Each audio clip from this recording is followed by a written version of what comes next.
Well, I'm actually a couple of floors up here at Meopham Windmill on the reefing stage, and this incredible building built more than 200 years ago with timbers from Chatham Dockyard, naval timbers. It's incredible. And just above us here, we're right underneath the sails, or sweeps as we call them here in Kent. Isn't that right, David? That's right, yes, that's correct. Sweeps in Kent. So to get to this stage, now they're not going today, of course, it's not windy enough, but to get to this stage, a huge restoration project. It was a huge restoration project.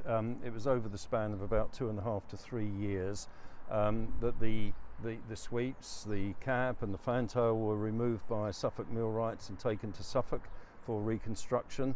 They were brought back in the July of 2024 and during the course of 1 week reconstructed on the mill. So it looked like a windmill again rather than just the tower that was sitting here then. Now this is one of 8 windmills that are owned by Kent County Council. Yes. We spoke to the Cabinet member earlier who said the latest feeling is maybe that they should be put into trust. That means the maintenance, the upkeep, day-to-day, but also the bigger things should be taken on by trusts. Do you think they are big enough, often run by volunteers, to cope? The mills are quite varied and they've got different demands, and I think putting them into a single trust would mean that different mills, as I said, would have different demands, different financial demands over the year. I'm not quite sure how that would actually be operated. I do understand the feeling behind that, but it's just understanding how it would potentially work. Well, this is what the Cabinet Member for the Environment from Reform's KCC told us earlier about how he sees it working.